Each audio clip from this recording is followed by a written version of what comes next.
Rise, renew, reconnect.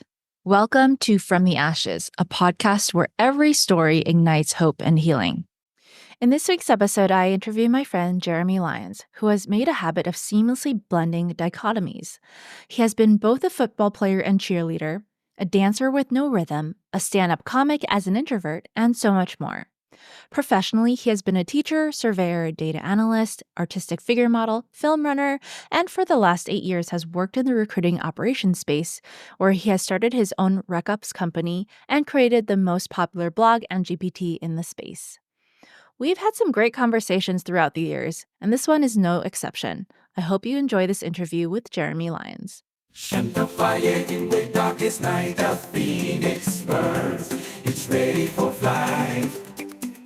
Shadows may come, try to tear you apart, but you're the flame that... All right, everyone, welcome back to From the Ashes. I am your host, Valerie Beck, and today I have my good friend, Jeremy Lyons, with me, and we are going to talk about some fun topics today. I know Jeremy, and I have known him for, I would say, about 10 years, 9 or 10 years, something like that. I think we're coming up on that. Yeah. Kind of, as I was telling people that we were going to be doing this weekend, people were like, "Oh, well, how long have you known Val for?" And I was like, "Oh my God, it's coming up on 10 years." Yeah. So it also feels like we've been through several phases of existence together. When I first met Jeremy, it was through the JET Alumni Association. He's the second JET on this podcast. So if you're not familiar with the JET, you will be. It's the Japanese Exchange and Teaching Program.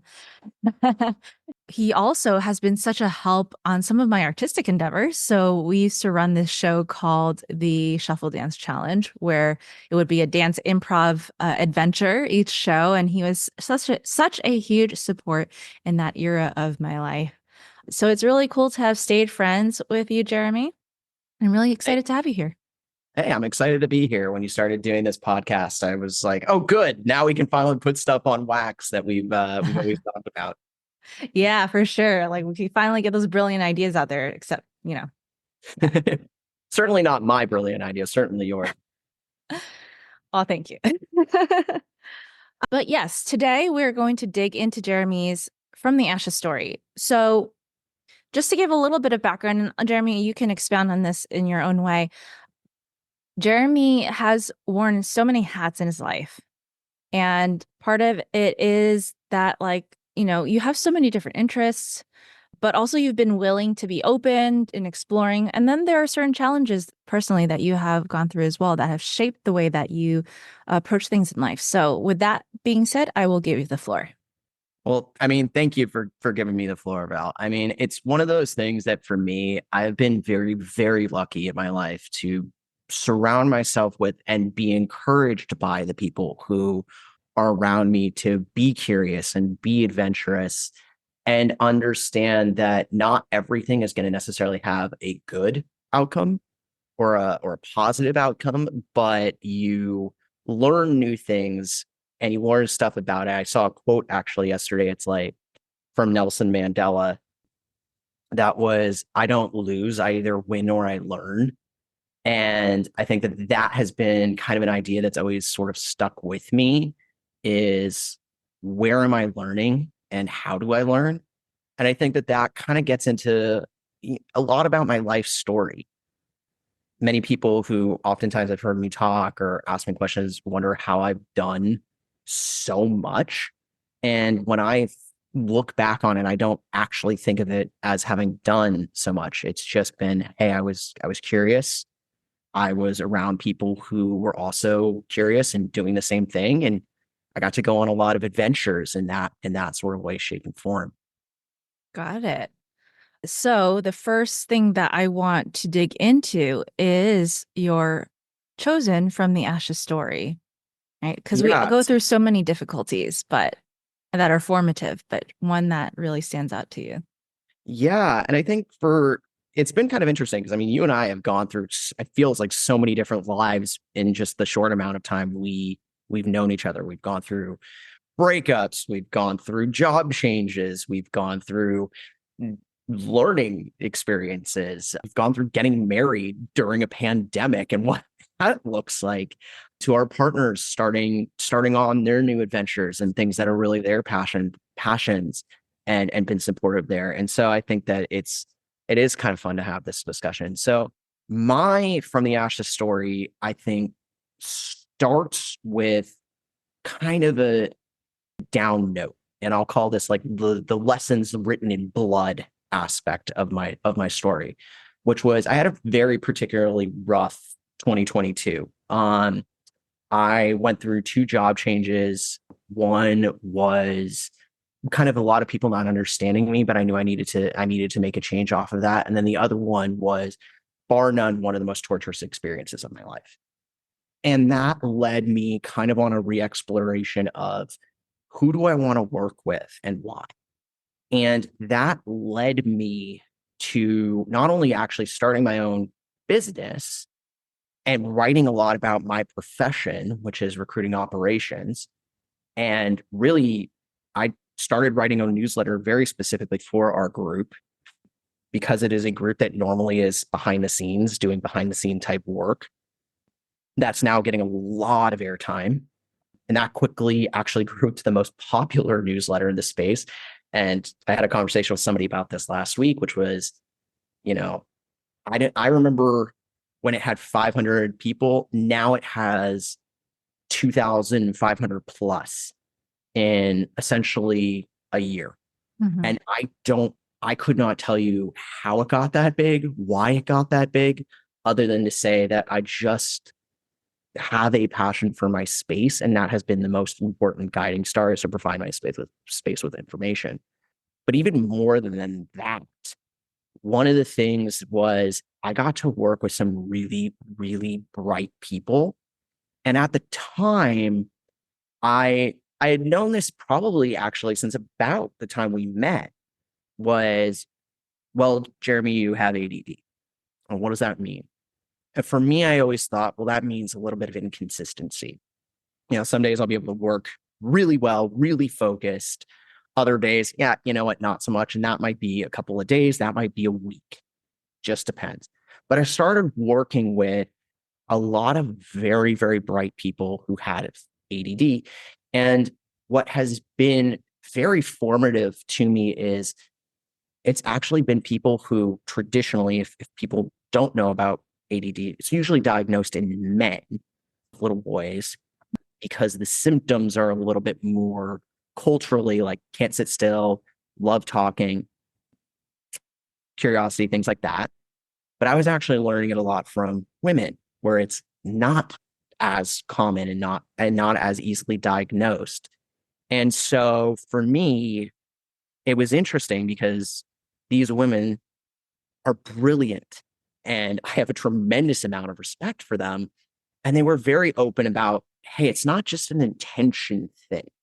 Mm-hmm. It's not just, hey, I can't sit still. Hey, I can't do this kind of work. It became, well, actually, there are all these different things that are kind of coincide with ADD that I just simply hadn't known. I hadn't done enough research. I sort of thought, okay, you know what, take my Adderall and kind of deal with that, as Mm-hmm. opposed to how do you think and where do things come from? And it led me kind of down my own journey to figure out, well, actually, some of the things that kind of coincide with ADD, things like OCD and dyslexia and things like that, in my own life actually had explanations that I didn't know. Mm-hmm. And that these people sort of helped me find. And that actually helped me get back to kind of feeling like myself and feeling like I can be myself, and really rebuilt what had been largely destroyed in 2022, and given me new words, new language, new ways to discuss, new things, new communities to go and engage with and talk to and collect stories from. Because I'm somebody who I learn from doing, Mm-hmm. and I've learned from asking questions, and those can be fully across the board. As Val, you and I have certainly had conversations ranging from just about everything, then some of the dialogues that you've had with other guests on the podcast as well. Yeah. So I have a question. Yeah. For people, we were talking before about how I feel like it's really hard for people to empathize with ADD for several reasons. One is that it's humorized, but also that it is really hard to get into the shoes of someone who is experiencing these symptoms. So I want to ask you, like, if you look back, once you knew your diagnosis and you kind of knew the symptoms, do you ever look back at like an instance in your life where it's like, oh, so that's what it was? And can you illustrate that for us? Yeah, definitely. And I mean, I've got numerous things that I go through. So growing up for me, my parents kind of picked up on it very early on that I had ADD. And one of the ways with the information that they had at the time, kind of there were three buckets of ways that you could help children with ADD that weren't just medicate them to no end. And my closest friend at the time also had ADD, and his parents opted to medicate him for it. And I didn't know. I mean, I'm somebody who's going to talk to everybody like you're a human being. I don't care about your job. I don't care about how much money you have.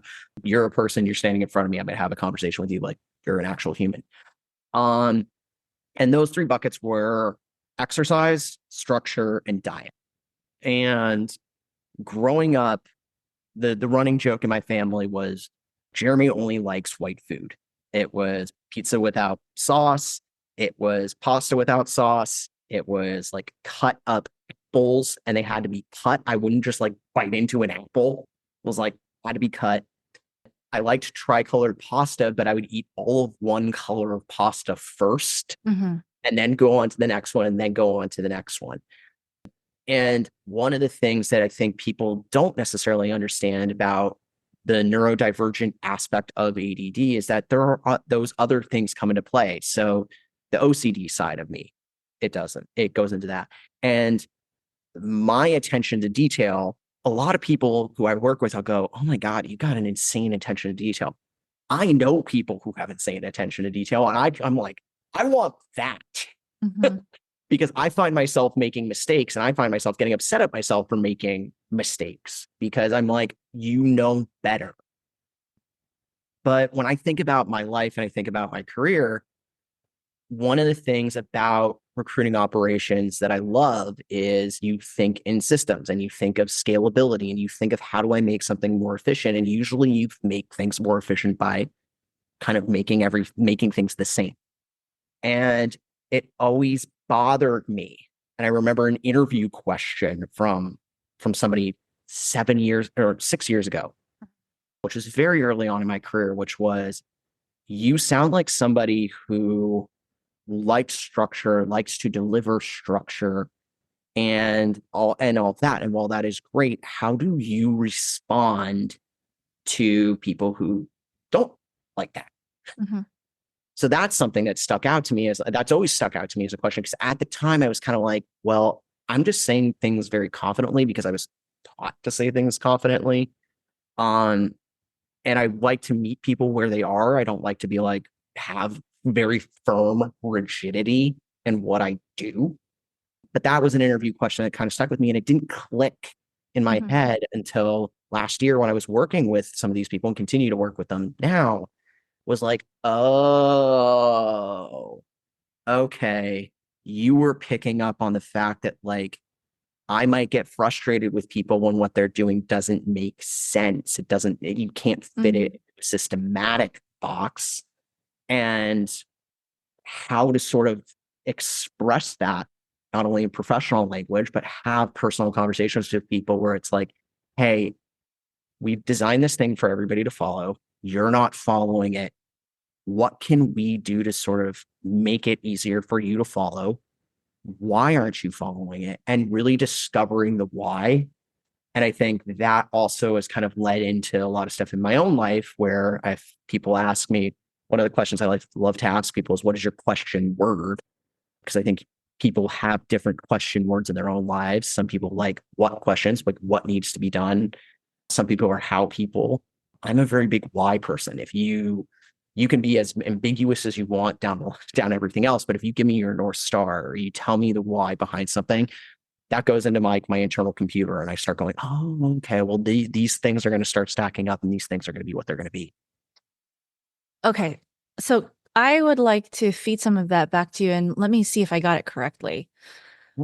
So you're saying how when you got this interview question, she was pretty much asking like, how would you cope Yeah. with people not catching on to what the structure you're putting forward, right? Because like ultimately, I think people will have various attention to detail, have various ability to adopt systems, et cetera, et cetera. But you have a particular way of thinking where there is, perhaps because of the OCD, I'm not too sure, where it does become a little bit more rigid because of your tendencies. Am I hearing that correctly? I mean, I think at least in my own personal story, that might be it. Okay. Because when things start to not make sense, there is a definite thing, at least in my own personal world, to philosophize it and to try to make it make sense Mm. in sequence and to understand sequences. And I think for that question alone, part of the thing is that about 5, 6 years ago, the profession that I was doing or that I do was undergoing a shift and it was new. And people were still trying to figure out, and people to this day are still trying to figure this out around how do we have people in these roles and how are the other people going to respond to these people in these roles? Because in doing so and in doing it, you're going to have there's always an adopter curve of things. How are you going to design systems and how are you going to help people who are, need the validation and need the proof and need the pieces in place to really go, okay, now I can make a change. Now I can make a pivot. Because so much of it, at least professionally, there's money on the line, there's jobs on the line. And yes, money and jobs are two different things.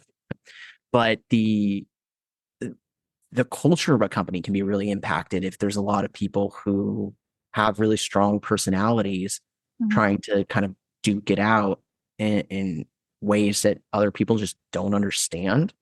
And so you have to learn the language that you need in order to convey ideas to, technical people and non-technical people. And so that for me was sort of what I go back and I think about all the interview questions I've ever been asked. That's one of those questions that really sticks out to me very heavily because it was so new at the time. Mhm.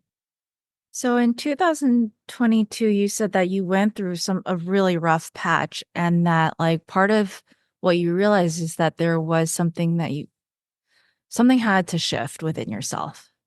Can you tell us a little bit more about that and how you were able to do that ultimately? Yeah. Yeah. I mean, one of the things, at least about my life and about my career, is I've reinvented myself and sort of gone into different directions. And that's been actually a not weird. It's been a theme throughout my life. Mhm. In high school, coming out of high school or junior high into high school, I went off and I did cheerleading. Mhm. And most of the people, like, you're 14 to 16-year-old boy going off and doing cheerleading. Why? Especially for a school that didn't necessarily had a couple of male cheerleaders, but not a whole lot of guys were running to do that. And I did that, and then I ended up playing football later in high school while also cheerleading and doing ballet. So it just the perspective. I've always been about trying to get perspective. Now, getting into 2022, there were several instances where I did not know the right questions to ask. And I sort of made the assumption that everybody around me and the people that I worked with all sort of had the same motivations that I did and sort of moving things forward. And that wasn't the case. And so I didn't know the right questions to ask to figure out, were these the right people that I should be working with? Is this the environment that I should be working in? And because of that, I oftentimes would dismiss really big red flags that other people might have picked up that I just didn't, because I sort of assumed, hey, somebody's having a bad day. This is just one-off. This is a one-off thing. And eventually those one-off things started actually to become very like all the time. And I did not understand. And I'm not saying in those situations I was right, somebody else was wrong, or, I'm not here even on this recording to place blame. I take the ownership and the accountability for my own actions during those times where I didn't fully understand, or I was working with incomplete information in my own life. And I should have asked more questions, or I should have, taken new thought approaches to stuff. And I think that even though that 2022 period of my life was really, really rough for me, some things that got me out of it were having the right partner. My wife was incredibly supportive, very, very helpful through that entire period of time, and really starting to think about my own personal network around people that I spent my time with, and how did that have influences on me. And that, I think, is what has gotten me out of those two situations. And basically, for everybody listening, the two situations where I ended up, losing my job twice, which on all ranked lists, people will tell you are one of the most stressful things, up there with buying a house, which is something that we did in 2022 as well. And so all of those pieces kind of coming together, were a convergence of a lot of heavy emotions, a lot of big emotions, and needing to understand what those meant to me and in my life and how I was going to respond to them. Okay. I want to ask a question because I have felt a certain way about my seeming inability sometimes to just do what everyone else is doing. And I feel like you relate a little bit to this. And it's hard to not feel like something is wrong with you. And you have told me before, like, there have been times where that thought has popped up. Like, when you were going through this, like, what was your line of thinking? And like, did thoughts like that come up of like, why is it happening to me? And like, how did you navigate that?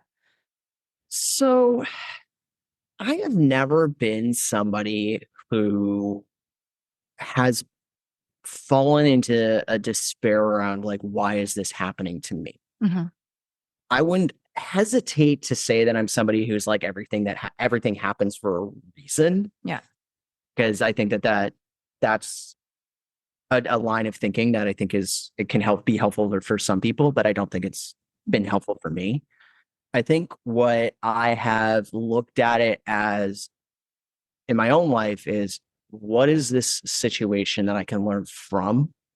How do I identify when things are going this direction?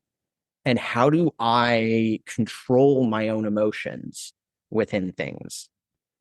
Because again, one of the things that's really interesting, the more I've read up on neurodivergent stuff, and I'm by no means a neurodivergent expert, I want to be clear. I know people who are experts who speak on this, and I would instantly say, don't take my clinical diagnosis for anything other than, my own personal experience and my own personal life. And that is something that I think is also really important to talk about, is standard across the board. People will experience things differently. But for me, I needed some of these lessons, essentially. Yeah.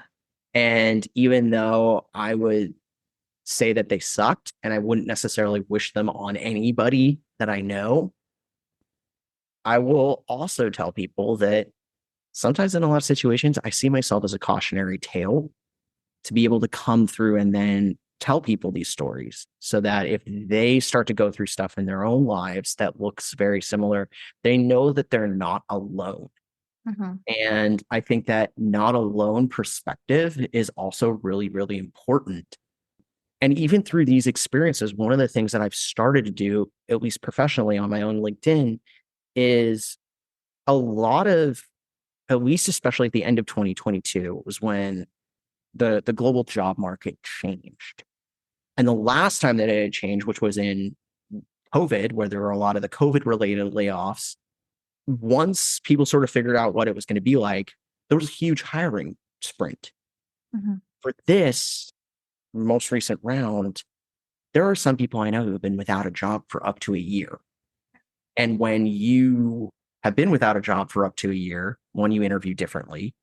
Two, unemployment benefits only run for not very long. Like I think California, we're up to like 16 weeks, maybe 12, 16 weeks.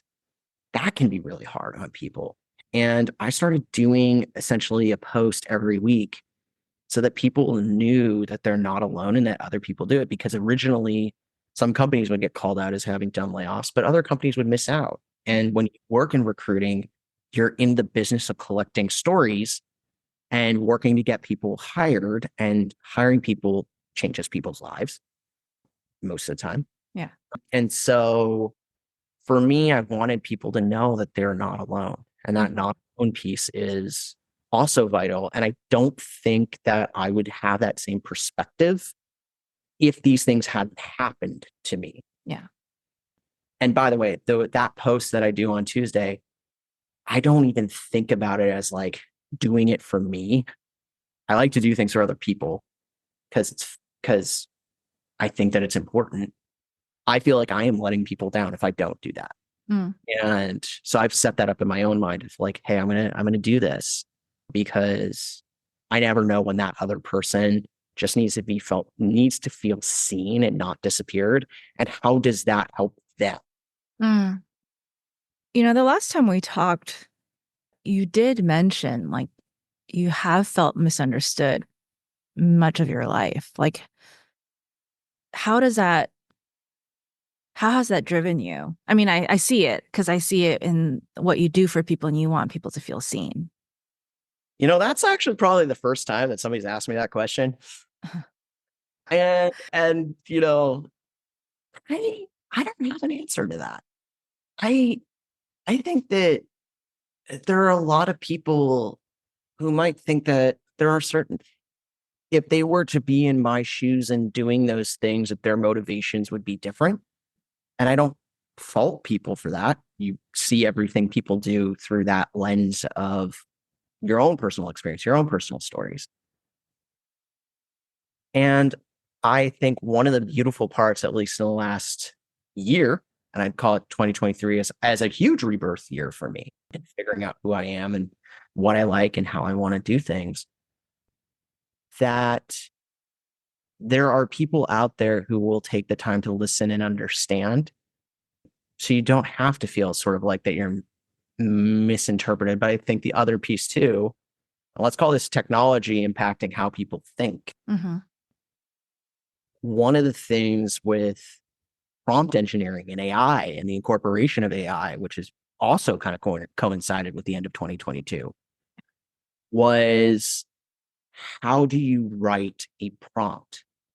And for me, learning how to write a prompt made me realize the importance and the preciseness of words, and those specific and very specific words. And to me, obviously, you use words to tell a story. It's one of the reasons why I've never understood modern dance. It, to me, always looks like somebody throwing a temper tantrum on the floor, inevitably. But and people can get mad at me in the comments for saying that. But I think for me, I learned a ton about language and linguistics that I always knew or had learned, but it felt different. It felt more usable. And I think that also changed how I feel represented or understood too. Okay, so I want to switch topics a little bit, but still related. So, back in the day, so you did cheerleading, football, and ballet. The cool thing about being able to kind of traverse different worlds in that way, or archetypes or whatever it is, because like it's so typical. Like these are very typical American teenage archetypes, at least the football cheerleading dichotomy, right? So I want to hear your personal experience as someone who did both, the reactions that people had to you, and also your insights from traversing 2 or 3 worlds. Oh boy. So I think that what I go to when people ask me is in the reason I did cheerleading was not because, hey, I'm a teenage boy and I want to hang out with girls. The reason I did cheerleading was on a promise.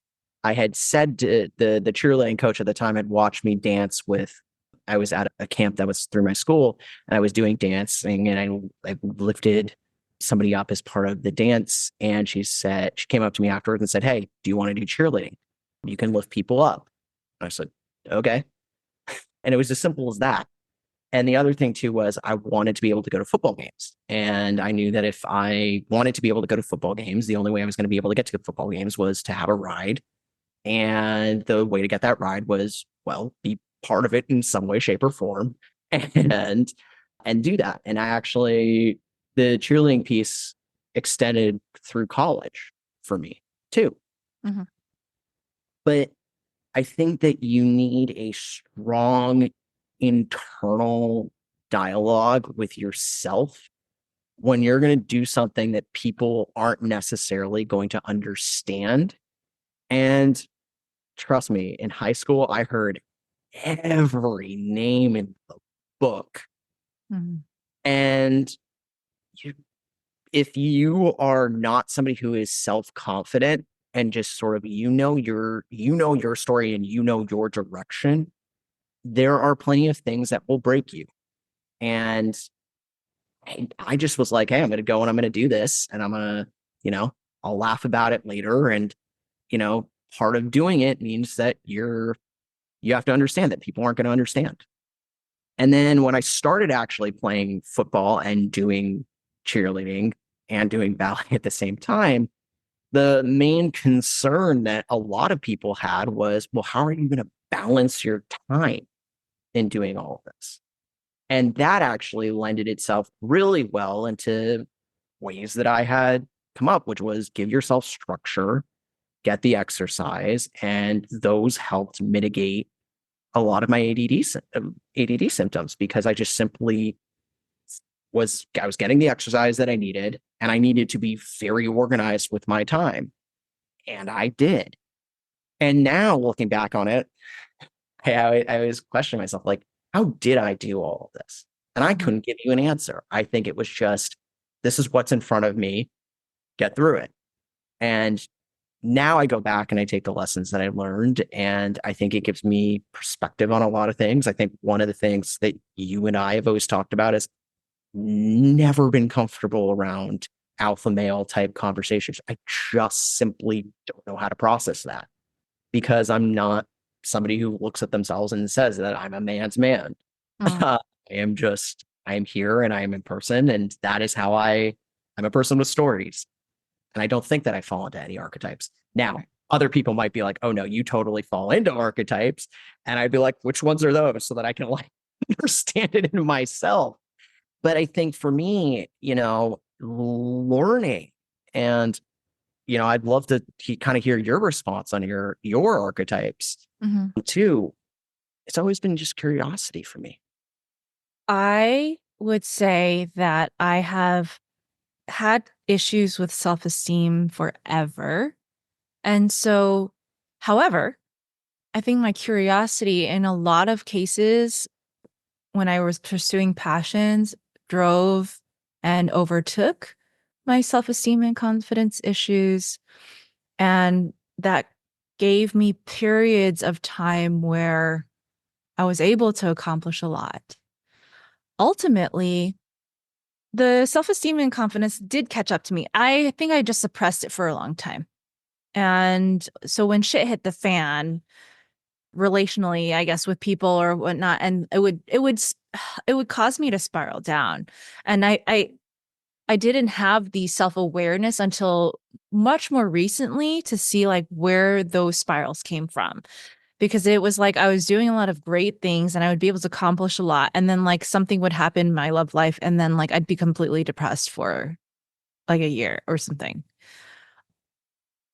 And, I'm really grateful that I have been able to have periods of my life where my curiosity and bravery took over. And that this is why I think self-awareness, when you have certain just like emotional reactions or mental tendencies, right? It's if we don't acknowledge them, they will drag us down.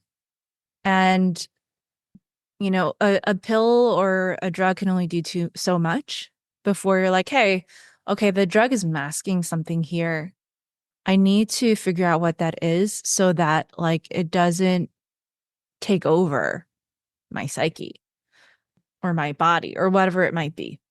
So those are my thoughts with that is Could we dive into that? Because I yeah, actually, as you were talking, I had this question yeah. this question came up in my own mind.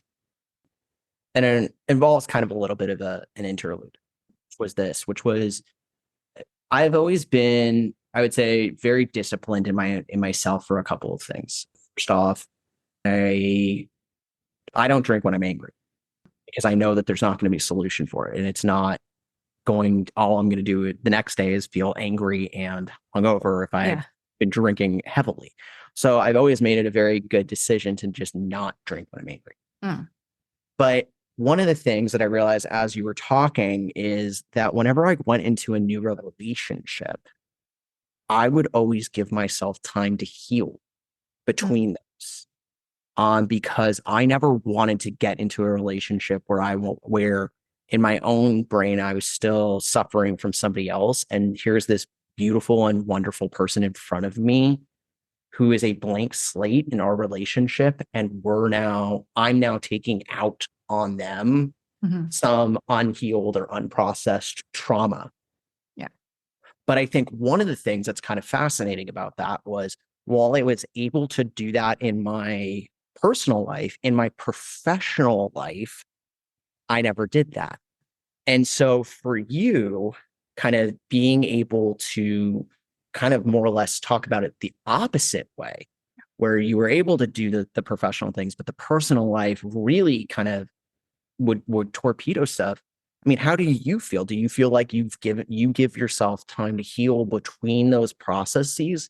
Or do you sort of feel like, hey, I just ran into the next thing and ran into the next thing and ignored sort of maybe some of the common things that I had seen in the past, but maybe this time be different and the wishful thinking that goes into that. Oh, totally was me. Yeah. I it was almost like a hilarious pattern. There was one point where I had like kind of mended a relationship and then immediately it was like the same day kind of deal. Immediately fell into another trap of a relationship that was very one-sided and like was all my patterns again. I just like was not aware of it. But it was so stark in my mind at the time after the fact. I was like, you just did that and then you went straight into another one of the same thing. And that was like, I think that was my aha moment. Finally, I learned my lesson. It's like one of those universe things. It's like, if you don't learn it this time, the universe will kick it back to you and will continue to kick it back to you until you finally get the message.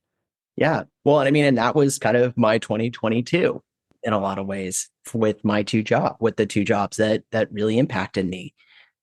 Same sort of thing. Rushed right out of it, ignored every red flag along the way and ran into it. I think one of the things that this is kind of along still the same line, is that you and I are both artistic people. Mm-hmm. And we everything we do, we like to not only just do it, but elevate it to an art because we care. We're very passionate about the things we do, and we will go to bat for those things as well. And I think one of my questions for you as well is, do you then take the creativity that you like to do and process that creatively? Like for me, I write a lot, and there's some things that I'll write that I'll never see the light of day. Mm-hmm. But I write, and as I write, I process things and I think of the situations, and I'm able to work through that. For you, I know dance is very, very is very, very important to you and your identity. Do you ever sort of say, hey, I'm going to take the thing that was impacting me and I'm just going to turn it into a dance, and I'm going to just, to quote Florence and the Machine, it's like, shake it off, because it's hard to dance when the devil's on your back. So shake it off. Like, kind of do something like that. And sort of that's how you're going to put every kind of a nice clean bow on it and never go back to it again. I would say it's really funny, but it won't come through in dance for me. Because dance is no longer a form of expression for me to process pain. Yes. And this is something that I had to really work through, is that like a lot of people do use, especially in hip hop, they will use hip hop to process their pain and express their pain and their anger.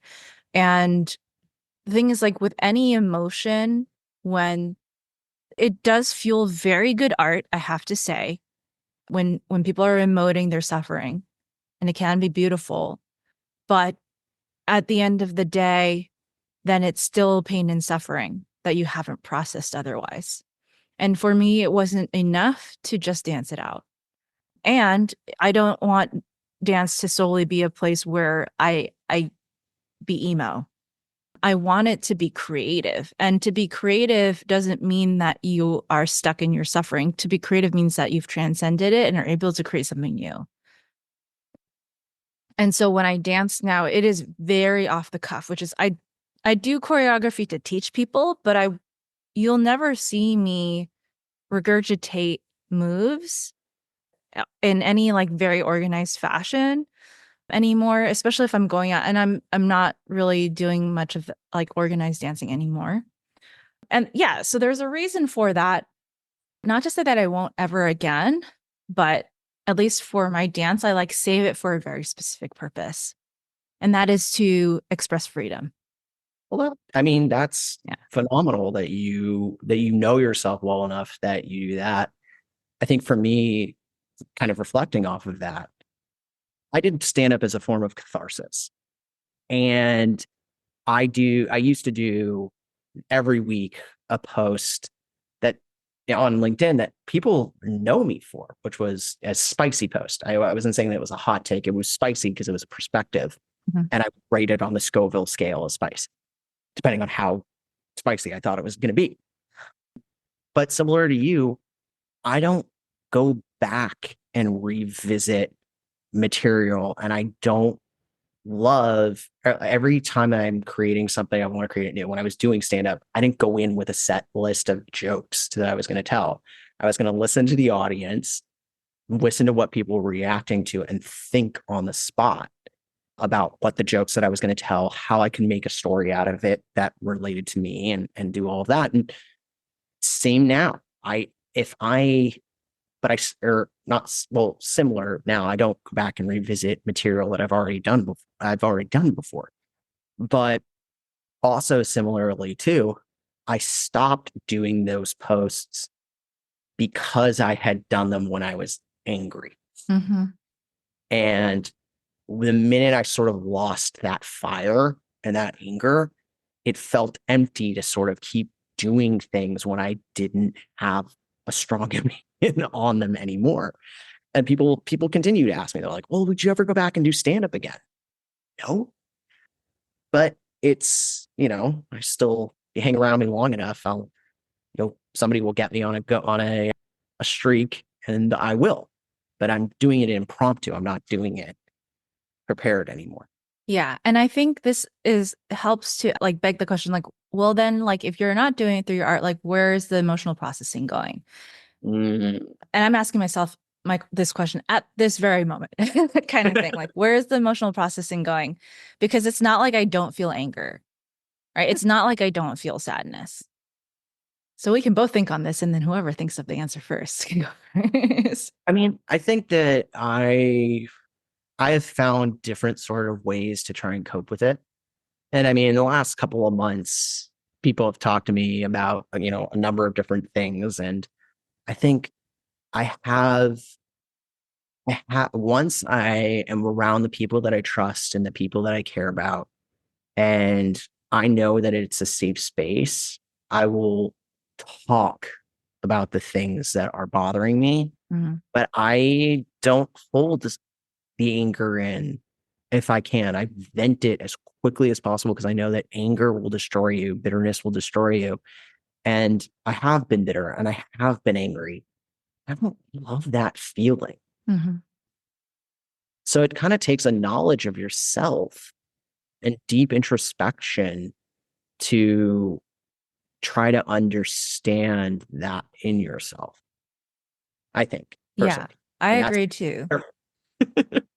You know, I think that when I do find myself frustrated or angry these days, I take it upon myself to figure out why and how I can be responsible in the situation of like, oh, you're angry because you don't feel like your work was acknowledged.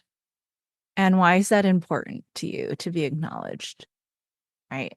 And if it's something that turns out, it just a matter of being seen and I have a fear of not progressing because I'm not being seen, then I see that.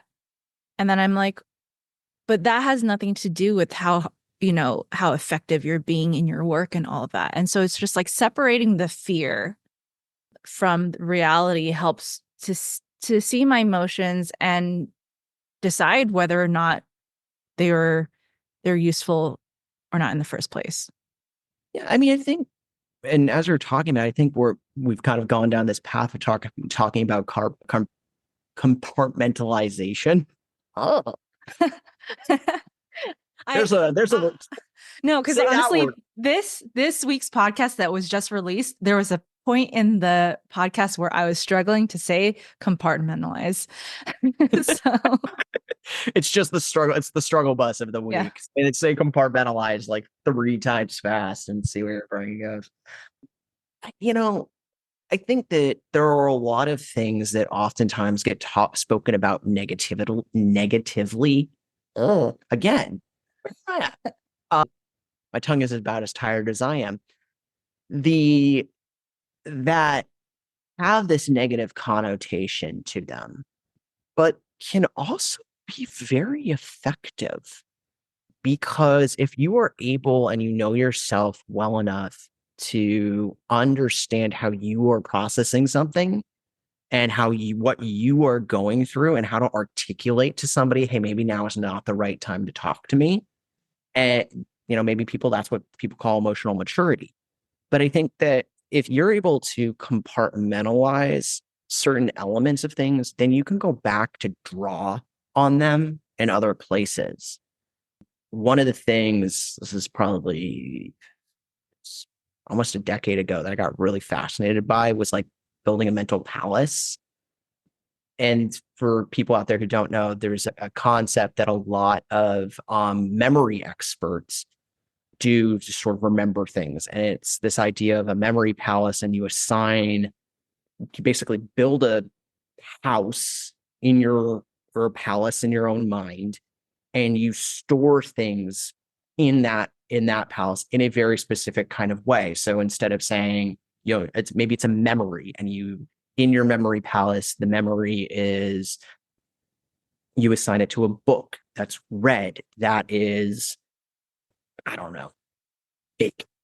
And so whenever you need to try to recall things, that is how you can close your eyes, you can imagine, and that's where you're going. And we've seen it in characters oftentimes being talked about. The Hannibal series about Hannibal Lecter, he talks about a memory palace. Sherlock Holmes talks about a memory palace. One of the characters in the BBC Sherlock Holmes, they say, oh, you have all of this information. They go to try to arrest him, and he really just says, it's in my memory palace. It doesn't actually physically exist. Mm. And one of the things that I think helps sometimes within compartmentalizing emotions and compartmentalizing things is you can store those things in your memory palace, and you can go back to them and use them creatively. So for me, it's just I don't like to sit on negative emotions that I can't use for something, Hmm. because then it's just sort of sitting there and I don't really have a nice box to put it in. Maybe it's just like a puppy running around my memory palace trying to like just causing havoc. And I'm like, hey, can you get back into like your cute little crate, please? Okay, thanks. Interesting. I'll have to think on that a little bit more. I think it's because there's one thing to suppress, right? Because I think some people just end up suppressing for a lifetime. Mhm. And it's one thing to just be like, okay, we're going to set this aside until I can address it in a healthy way. I think it is important to get to a point where you could do that rather than just completely be like, I don't have those emotions. We're just going to forget about them. Mhm. Yeah. Definitely. Yeah, for sure. So cool. Well, and I think, you know what? I think the other thing too, and you know this about me as well. Music, despite the fact that I can't play, is incredibly telling of what my mindset is. I know on a podcast a couple of episodes back, you talked about how, you're the sum of the top 5 people that you're spending the most time with. Mhm. For me, it it's I jokingly say I don't have a one-track mind. I have a multi-track mind, and it's very hard when all of the songs kind of come together in weird ways in your own head, and you're just like, wait a minute, what remix is this, and where can I go to listen to it? And it doesn't actually exist; it's just existing in your own brain. But I think for me, I tend to think in songs and lyrics and things like that. At any given time, I'm sort of the summation of the top 5 songs I'm listening to. And I've actually been going kind of through a really interesting period right now where I don't actually want to listen to music. I Mm. know I want to listen to something while I'm working because obviously there are scientific and facts that have shown it, but I actively find myself not wanting to listen to anything. And that's a different experience, a different feeling for me because I'm like, there's all these great lyrics, all these great things out in the world. And I'm just like, I know I need to listen to something, but I don't know what I want to listen to. Mhm. And Well, so, uh-huh. no, go through your say. Oh no. It's really funny because this is one of the things, the music, I find that if you find yourself being too attached to like a set of music that you're playing and listening over and over again, it kind of becomes like an identity thing. Mhm. Like I'm a person who listens to this type of music, and we are both not people who like to be boxed in. And yeah, so I think to have a point in time where you're not listening to anything kind of gives you a clean slate to be like, okay, what do I want to create next? Yeah. Yeah. Yeah. Or what am I searching for? What do I want to listen to? And I think for me, that's been kind of fun. And sometimes it's just a clever lyric or so. I mean, the last time I was on a kind of a sprint of like, here are 5 songs that I'm listening to on repeat, they could not be more different from each other. Because one is Nobody Speak by DJ Shadow. The other one was like Austin by Desha, I think is her name. Beautiful Things by Benson Boone. And then I kind of like re-stumbled onto Dynamite by Lord and like SZA and I think one other um Khalid or Khalif. Okay. So it's like these are songs that all are going in different places, and the only thing that really connects them is storytelling and lyrics. Uh-huh. Yeah. So we're coming up on our hour. So I want to ask you, it's been such a like a big year for you. Mhm. Where do you see yourself going next? Or what is the next thing that you want to try? I don't know.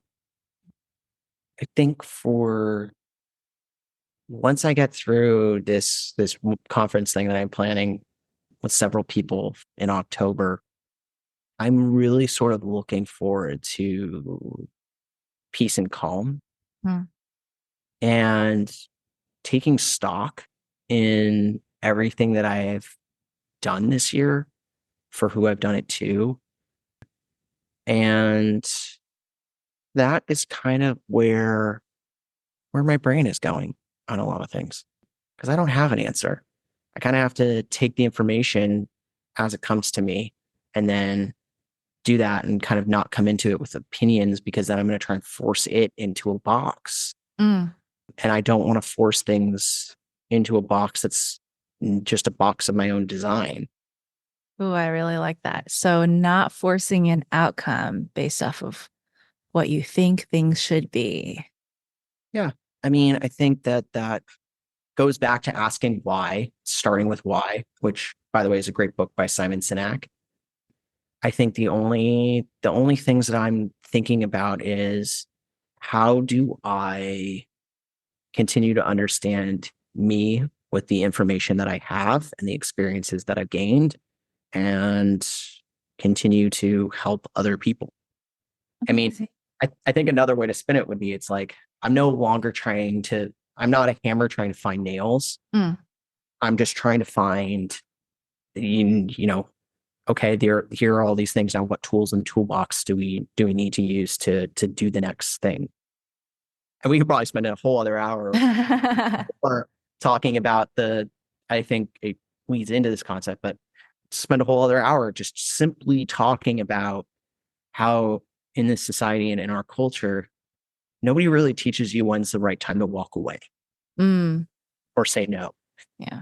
And those are things that I'm trying to understand more in myself, so that I don't position myself into situations that, start out very positively and become negative because I just didn't ask the right questions at the beginning. Yeah. Love that. We'll end that on that note, because I want people to really marinate on that. And maybe another time we will dive into that topic. Yeah, definitely. Well, thank you so much for being on here, Jeremy. I had a great time talking to you as usual. Thank you as always, Val. It's always fun to get an opportunity to chat. Awesome. All right. We'll catch you next time. Catch you next time.